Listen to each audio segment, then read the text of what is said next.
유명한 이름을 가진 조상을 둔 후손들은 그것이 자랑이 됩니다. 우리 옛날에 선비들은 다 자기 조상들을 자랑하기 위해서 족보를 만들고 족보를 들고 다니면서 자기 조상을 자랑하곤 했습니다. 조상들이 벼슬을 하거나 또 독립운동을 하거나 또 위대한 위인전에 기록되면은 그 후손들에게 아름다운 이름이고 자랑거리가 되죠. 반면에 자기 조상 중에 불명예스러운 조상이 있으면은 자기는 그런 죄를 안 지어도 그 후손들이 부끄러움이 됩니다. 자기 조상이 역적이라든가 또 친일파로 또 매국노 역할을 했으면은 자기 조상들의 이름을 말할 수도 없고 그 후손들은 부끄러운 삶을 살아야 되죠.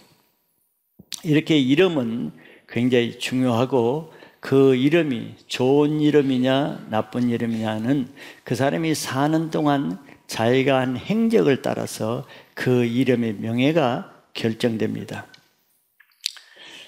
이와 같이 우리는 자기 이름을 잘 지켜야 자기 인생이 지켜지는 것이라고 말할 수 있습니다.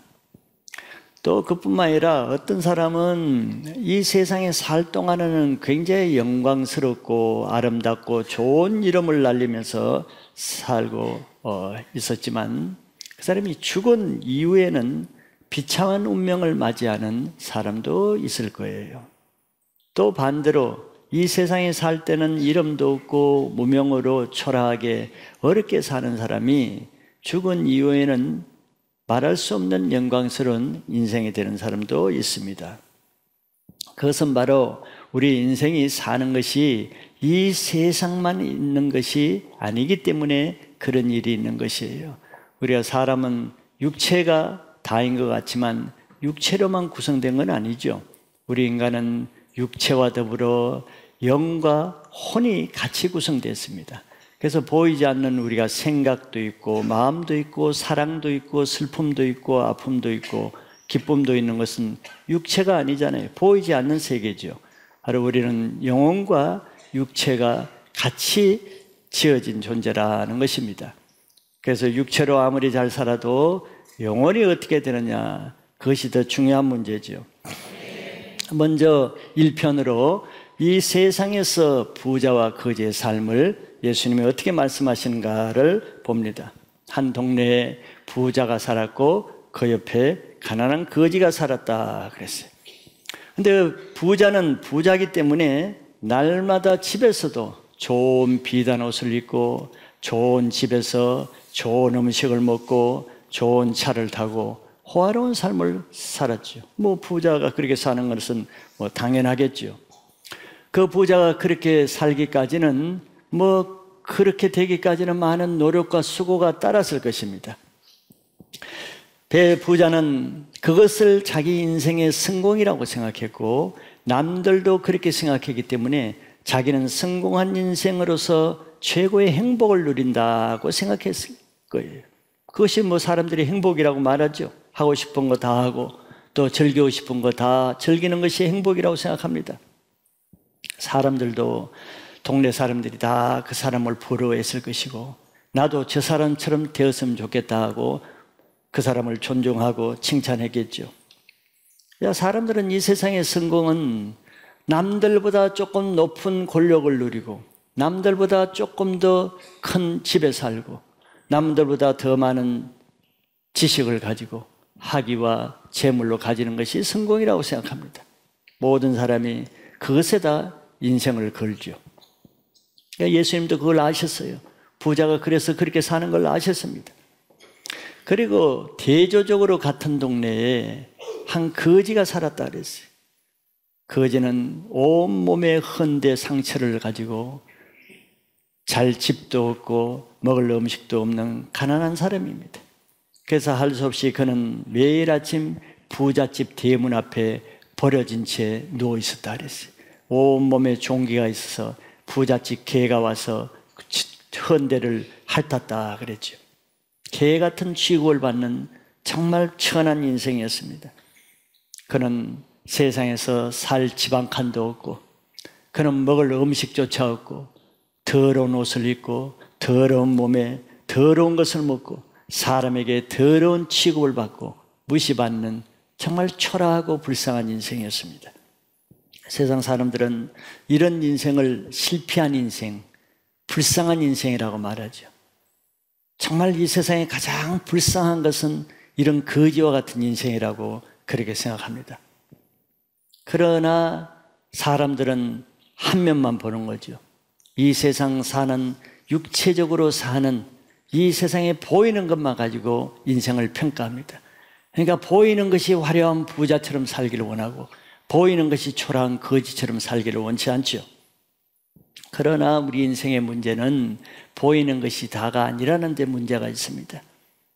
왜? 우리는 육신은 죽어도 우리 영혼은 죽지 않는 이 문제가 있기 때문이에요. 그래서 죽은 이후에 우리의 영원한 새로운 삶이 있기 때문에 우리는 이 삶을 간과하면 인생이 실패하게 됩니다. 그래서 예수님은 그걸 깨닫게 해주기 위해서 이 비유를 말씀하시는 거예요. 그냥 이 세상에서 부자처럼 잘 먹고 잘 살면 끝나는 게 아니라는 것입니다. 거지처럼 비참하게 살다 죽으면 그냥 끝나는 게 아니라는 거예요. 근데 많은 사람은 끝나는 걸로 생각하죠. 이렇게 살든 저렇게 살든 한 번 사는 인생 살다가 죽으면 끝뿐이다. 뭐 대부분 이렇게 생각해요. 이거는 마귀가 주는 거짓말이고 속임수입니다. 그래서 그 속임수를 믿지 말고 정말 인생의 무엇인가를 알게 하기 위해서 예수님이 이 비유의 말씀으로 우리 인생이 어떻게 되는가를 깨닫기를 원하시는 거예요.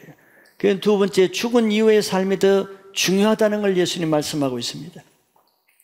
사람은 한 번은 다 죽습니다. 부자도 잘 살아도 결국 죽는 거예요. 거지도 못 먹고 못 살아도 거지라고 해서 두 번 죽고 세 번 죽지 않고 거지도 한 번 죽습니다. 죽는 때는 똑같아요. 우리 인간은 죽는 것은 육체가 죽는 것입니다. 육체는 누구나 다 죽어요. 육체가 죽으면 땅에 들어가 썩습니다. 그러나 우리 영혼은 죽지 않는 존재예요. 영혼은 죽지 않는 영원한 존재입니다. 먼저 부자가 죽어서 어떻게 됐나를 봅시다. 부자는 죽어서 아마 장례식에 동네 모든 사람이 아마 그 장례식에 조문객으로 다 왔겠죠. 그리고 화려한 꽃상에다가 정말 화려한 화로움 묘지에 묻혔을 것입니다. 모든 사람이 그 장례식에 와서 그의 인생을 부러워하고 덕담을 할 거예요. 그는 위대한 인생을 살았고 호화로운 삶을 살면서 성공적인 인생이었다. 정말 그 사람은 위대한 사람이었다 하고 비석에다도 그가 한 위대한 일을 공적을 기록하고 그의 위대한 유명한 이름을 기록하면서 그를 기리었을 것입니다. 그게 보통 부자들 유명한 사람들이 하는 모습이죠. 그는 이 세상적으로는 성공적인 인생을 살았습니다. 그러나 그가 한 가지 모든 것에 성공했을지라도 한 가지 치명적인 실수를 한 것이 있어요. 그것은 바로 자기 영혼을 위해서 살지 않았다는 것입니다. 자기 영혼을 알지 못했다는 거예요. 육신만을 위해서 성공한 것입니다. 그래서 그동안 자기 가족이나 자기 친구나 주위의 사람들이 수없이 그 사람에게 너의 영혼을 위해서 예수를 믿어라, 교회를 다녀라, 하나님을 믿어라 수없이 말했지만 그는 무시하고 살았죠.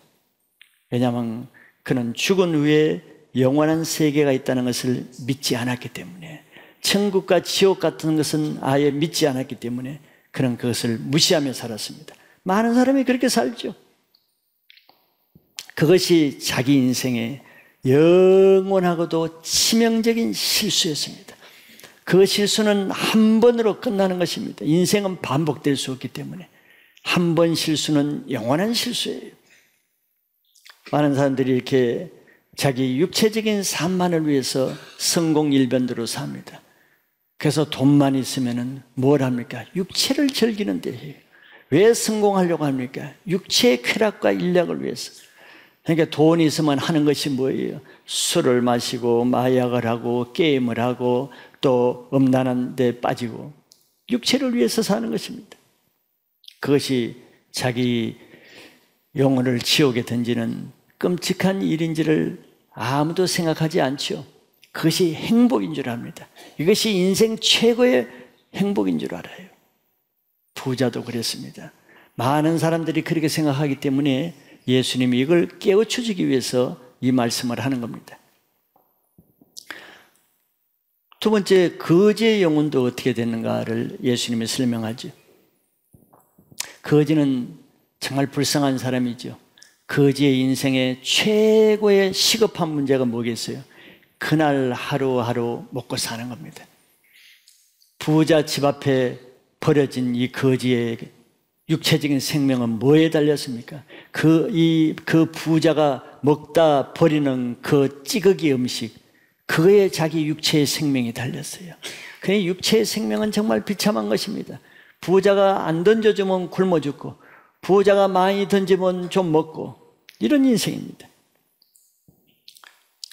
그런 먹고 사는 것이 비록 급하긴 해도 자기 인생을 먹고 살기 위해 살지 않고 자기 영혼을 위해서 살았어요. 자기가 지금은 내가 이렇게 살지라도 내가 이후에 내 영혼만은 이렇게 살면 안 되리라. 그는 부자가 생각하지 못했던 자기 영혼의 삶을 생각하는 아주 놀라운 은혜를 받았어요. 그래서 그는 비록 거지지만서도 이 땅의 삶이 아니라 영원한 천국이 있음을 믿고 영원한 삶을 위해서 예비하는 삶을 살았습니다. 결국 그렇게 살다가 그도 병들고 못 모으니까 죽었겠죠. 사람은 다 죽습니다. 그가 죽었을 때는 아무도 오지 않았을 거예요. 또 그가 죽었을 때 그가 죽은지도 몰랐을 거예요.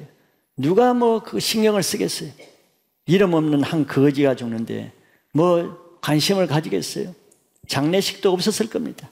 그냥 거적대기에 덮여가지고 어디 적당한 땅에 묻어졌겠죠. 비참한 죽음입니다. 초라한 죽음이에요. 실패한 인생의 죽음입니다. 그런 세상에서 살 때 거지기 때문에 좋은 일도 많이 못했을 것이고 큰 사업도 못할 것이고 큰 어떤 남을 위해서 영향력 있는 일도 못했을 거예요. 아무 별 할 일도 없이 할 일도 못하고 아무 이름 있는 일도 못하고 그냥 초라하게 살다가 초라한 인생으로 초라하게 죽었어요. 그러면 세상 사람들은 가장 불쌍한 존재라고 하겠죠. 가장 초라하고 가장 비참한 인생이라고 그렇게 말할 겁니다. 그러니까 예수님이 뭘 가르쳐주기 위해서 우리에게 이 말씀을 하시겠어요? 세상 사람은 부자가 죽었을 때는 온데 사방으로 옛날 말로 하면 부고를 돌렸을 거예요. 부고장을 돌리고 사람들을 다 장례식에 초대할 것입니다. 그러나 거지가 죽었을 때는 누가 그걸 알아보겠어요? 누가 장례식 오라고 초청하라겠어요? 아무도 오는 사람이 없습니다. 초청하는 사람도 없고 초청에 응할 사람도 없어요. 그런데 놀라운 것은 예수님 뭐라고 말씀하십니까? 나사로 거지가 죽었을 때 하나님이 그를 알았어요. 나사로가 죽었다. 하나님이 아시고 하나님이 급하게 하늘에서 자기 천사들을 보냈다 그랬어요. 천사를 조문객으로 보내가지고 천사를 통해서 나사로의 영혼을 모셔서 하늘나라로 불려서 아브라함의 품에 모시게 했다는 거예요.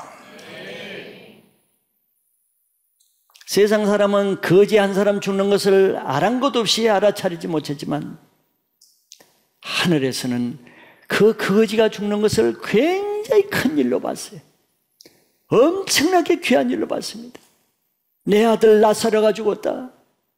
천사들을 보낼 정도로 하늘에서는 큰 장례식이었어요. 물론 이거는 환영의 장례식이죠. 왜 이렇게 거지 한 영혼이 죽었는데 하늘에서 시끌벅적하게 천사까지 보내서 이런 일을 하나님 왜 하시겠습니까? 세상에서는 별 볼 일 없고 구차하고 무명한 사람이었지만 그가 하나님 나라에서는 유명한 사람이었기 때문에 그래요. 유명한 사람이 아니면 그렇게 하겠습니까, 여러분들? 천사까지 보낼 정도로 유명했기 때문에 이렇게 했겠지요. 세상에는 거지가 뭐가 유명합니까? 우리는 관점과 기준을 새롭게 해야 됩니다. 자, 우리 인간은 누구나 다 한 번은 죽어요. 이걸 염두에 둬야 됩니다. 안 죽는 사람은 없어요. 부자도 잘 먹고 잘 살지만 결국 죽습니다. 그런데 사람들은 이 세상의 가장 큰 일을 뭘로 생각합니까? 죽는 것에다 맞춥니다. 죽는 것이 가장 큰 일이에요. 그러나 성경은 죽는 것은 기존 사실이지만 죽는 것보다 더 큰 일이 있다고 말합니다. 사람들은 죽지 않기 위해서 병원도 가고 먹고 살기 위해서 열심히 일하고 그러죠. 죽지 않기 위해서. 죽는 게 큰 일이니까.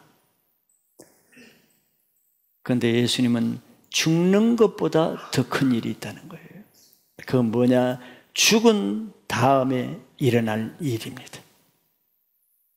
죽음 다음에는 끝이 아니라 죽음 다음에는 심판이 있는데 그것이 정말 큰 문제예요.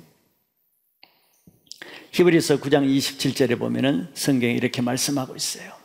사람이 나서 한 번 죽는 것은 사람에게 정해진 것이요 그랬어요.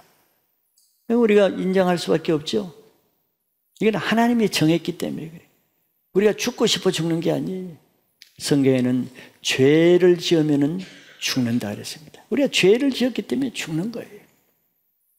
그래서 누구나 다 죽는데 죽는 것이 끝이 아니라 그 후에는 심판이 있으리니 그랬습니다. 이게 더 큰 문제고 이게 더 중요한 거예요. 우리가 죽은 이후에는 모든 사람이 하나님을 알든 모르든 하나님을 믿든 안 믿었든 상관없이 모든 사람은 하나님의 보좌 앞 심판대에 서게 된다고 했어요. 왜 그 유명한 부자 이름이 없겠어요? 바로 세상에서는 유명한 이름이었지만서도 하나님 나라에서는 그 이름이 없었기 때문이죠. 반면에 그 시대에 거지 나사로 이름을 아는 사람이 누가 있었겠어요? 여러분들 이 동네에 거지 이름 아는 사람이 있습니까? 없죠. 알 필요도 없고 알지 못해요. 거지 이름을 누가 부릅니까? 이 거지, 저 거지, 저 골목 거지, 이 골목 거지라 그러죠. 근데 이 성경에는 반대란 말이죠. 유명한 부자 이름은 없고 그 무명한 거지의 이름은 나사로라고 기록되어 있잖아요. 그는 이 세상에 아무 한 일도 별로 없을 거예요. 거지니까. 사람에게 뭘 베풀 일도 별로 없을 거예요. 가진 게 없으니까. 또 세상을 위해서 뭐 큰 업적을 남긴 것도 없었을 거예요. 능력이 없으니까. 그런 주제에 초라한 사람이 성경에는 그 거지에 걸맞지 않는 이름이 기록됐잖아요. 그런 걸맞지 않지요. 부자 이름이나 내야지 왜 거지 이름을 내겠어요? 이것이 우리 생각과 틀리는 것이죠. 그는 하나님 나라에 이름이 있었기 때문입니다. 이게 굉장히 중요한 거예요. 자기 이름이 어디 있느냐, 이것이 자기 운명을 결정하는 것입니다.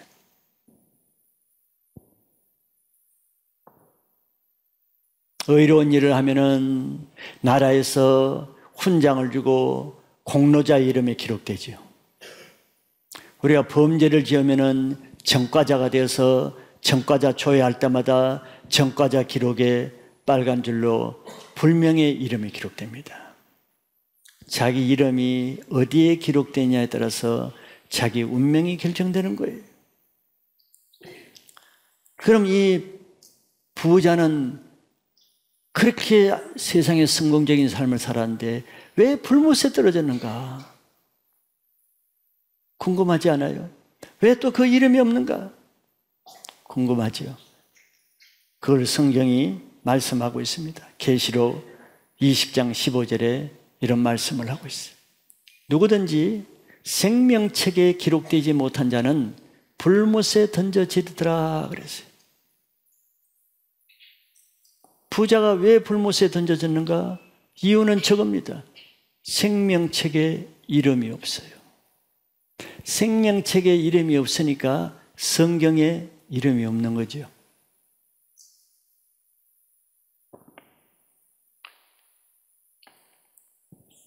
하나님 나라의 생명책에 이름이 없으면은 불못에 떨어진다는 것이 이 심판입니다. 세상에서는 아무리 유명하다 그러고 선하다 그러고 의인이라 그러고 성공했다 할지라도, 또 세상에서는 성공한 이름 위인록에 들어갔다 할지라도 하나님의 생명책에 이름이 없으면은 불못에 떨어지는 비참한 인생이 되는 거예요. 위대하다고 부자라고 성공했다고 세상적으로 위대한 이름을 가졌다고 기록되는 게 아닙니다. 사람들은 그걸 성공이라고 하죠. 내가 학위를 받고 재벌이 되고 더 정치적인 권세를 가지고 이러면 자기가 유명한 사람이라 그래요. 성공했다고 그래요. 그러나 그런 걸로 결정되는 것은 아니죠. 누구든지 하나님의 자녀가 되지 못하고는 어떤 권세와 재물이 있어도 생명책에 기록되는 것은 상관없어요. 그러면 중요한 것이 어떻게 내가 하나님의 자녀가 될 수 있는가 하는 문제죠. 하나님의 자녀가 되지 않는 사람은 누구겠습니까?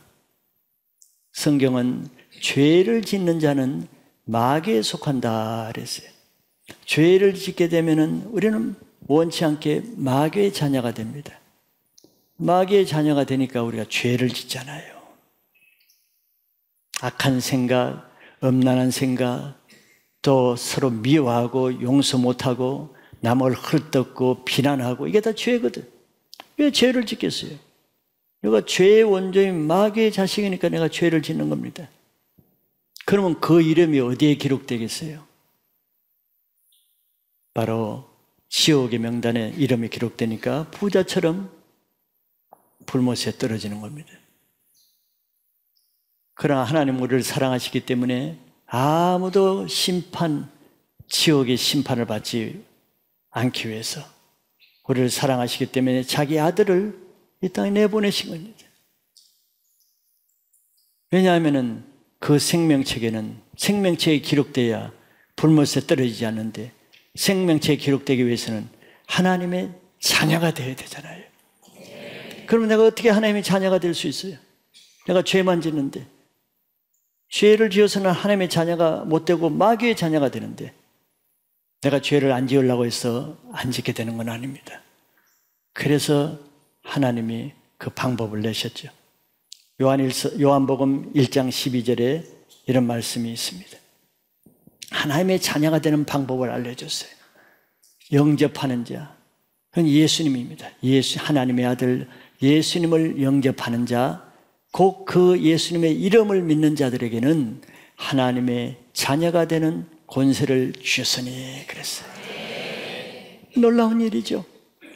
어려운 게 아니에요. 매우 간단합니다. 하나님을 사랑하는 자에게 시험 문제를 어렵게 하겠습니까?